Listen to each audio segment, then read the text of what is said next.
Hi there, this is Ruth from Retrofit Pilates, and today we're going to talk a little bit about the dynamic stability of the inner core.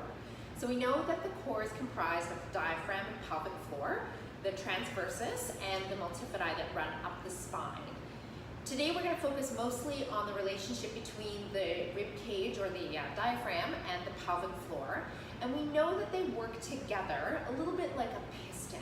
So as the diaphragm contracts and pulls down, there is a release and a downward motion of the pelvic floor. The pelvic floor then contracts and the diaphragm releases, sending energy back and forth, if you will, or up and down in the torso.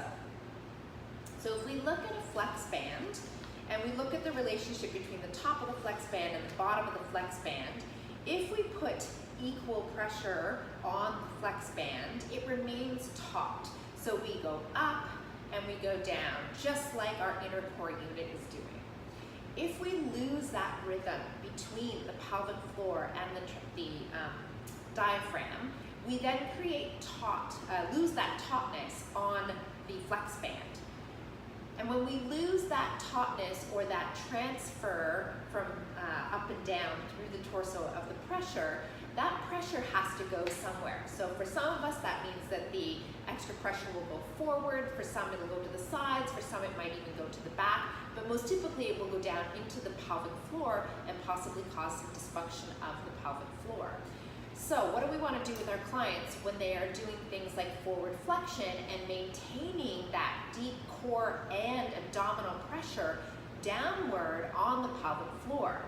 Well, the air in your body has to go somewhere. So there is a little bit of expansion and a little bit of release through the pelvic floor, and then a contraction of the pelvic floor and transversus again as the diaphragm releases. And you can allow clients to breathe and maintain that relationship. You can also work for endurance on the pelvic floor and keep a lift, keep that connection, and allow them to do their abdominal work with a sense of control and tightness through there.